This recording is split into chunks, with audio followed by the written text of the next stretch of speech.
Hello, beautiful visionary. So I'm Jamie Vallejo, and I am a vision coach and founder of My Greatest Love blog. And I help Kingdom visionaries elevate their visions for their business to the next level by harnessing the power of their value and identity.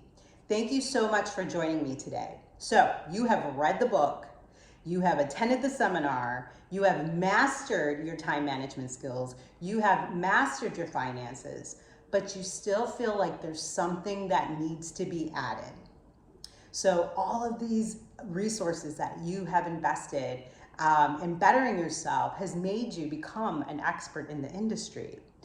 But what if I were to tell you that maybe it's not a skill set issue? Maybe instead it's a talent issue. You see, skills are man-made. We can go and learn a new thing and then practice it and get better at it, even if we completely suck at it. But talent is God-given. So to get into the head and the thoughts of the designer when he created us will have so much more impact in understanding how to flourish our vision. So my passion, so that's what I'm going to share with you today. So if this is something that's got you curious, stay tuned, because by the end of this video, you will have something to walk away with to tap more into that talent. So my passion for and my corporate finance for leadership had led me to the discovery to the recipe of greatness. So basically I watched thousands of people tell their stories on their journeys to mastering their greatness, and read the books too over a period of 16 years. And when I was doing that, I recognized that we're all capable of greatness. There was one particular person that stood out, and he is one of the most greatest communicators. Oh, love him, Erwin McManus. He shared something called the calling triangle that I'm going to share with you today. Okay, so that's what this is on the back, on the diagram here. Erwin didn't call it the calling triangle, but I'm going to call it that for the purposes of this demonstration. So what's on the calling triangle? Okay, so we have character on this side, we have design on this side, and then on the top of the triangle is the calling. Now, I added purpose and greatness, which is our full potential, okay? So what is our design? Okay, so design includes our passions, curiosities, interests, attributes, our talents, and our gifts, okay? Character, this actually includes our values, our integrities. It is our moral compass, okay? So Erwin had mentioned in the diagram that if you don't take your character seriously, it could lead you to build something in destruction. So let me just kind of show you a little bit of what I have learned personally on my journey about this setup. I do wholeheartedly believe you need character and design to move forward to your calling. And Erwin does say that our calling pulls us, right? Another thing that I have learned about this particular situation is that everything we need to propel the vision forward is inside of us. It's not in the external world, it is inside of us. So that's one important key to remember.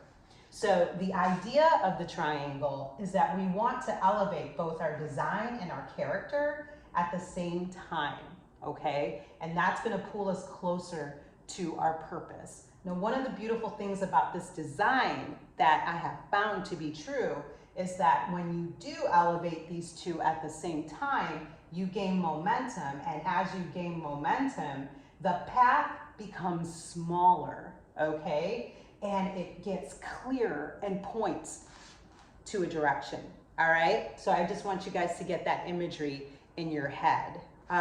So now, if you propel design faster than your character, you're gonna build something that is destructive.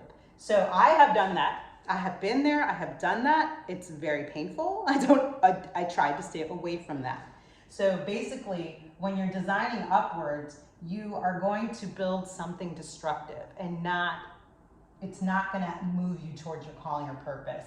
For me, I feel like it made me feel like I went up, and then I propelled way down here. I just felt like it pushed me back so much further. And so we definitely want to stay away from just utilizing our design without building our character.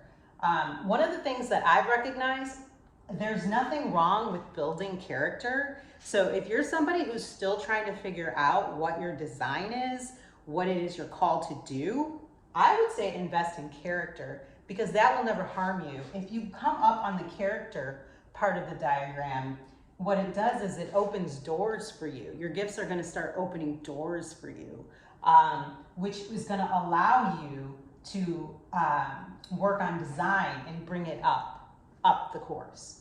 Okay, so one of the things that Erwin had mentioned is that if we don't take our character seriously, right, we're going to go down the destructive path. And I had mentioned that a second ago, but one of the things I wanted you to kind of think about is if you do go in a destructive way, you're going to build something that's not the calling. You might go off this way or you might go off this way. So if you're in your business and you're in a part of your vision, and if you ever questioned, wait a minute, this is not what it's supposed to be, that is a good indicator that something's off in the character, okay? I have been there, I've done that. I have recognized I built something and I'm like, wait a minute, this isn't what it's supposed to be. Okay, you could be some degrees off on moving forward to the calling, and it's just a matter of tweaking this to get back on track, okay? So that being said, if you don't work on your character, it can make you feel like unworthy of the calling. It's way too big, and you can convince yourself to no longer go forward. You could run away from the calling because you're gonna feel like the standards are too high. So we definitely want to work on our characters. So back to the talents and skills of our design. So our talent is in here. It has gotten us this far, but scripture tells us, as great as it is, as great as we think it is, it doesn't compare to the greatness that God can do in and through us if we let him do that. So Isaiah 64:6 says this: we have all become contaminated with sin, and you see our self-righteousness as nothing better than a menstrual rag. We are like fallen leaves, and our sin sweeps us away like the wind, okay? So imagine if we worked on our character and our talent with the one who created us, who designed us. What if we were able to get into his head and see what was he thinking when he created us?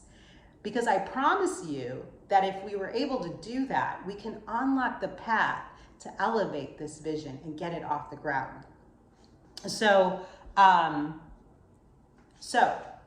key lesson for today, to tap into that talent, we definitely need to nurture our character. So Erwin said that to nurture your character, it's not about being perfect. I don't know about you, but that perfection, right? Does that give you some relief? It's not about having a perfect heart. It's about having a pure heart, okay? The other thing that Erwin had mentioned about character was that it's something that you need to really be honest with yourself about.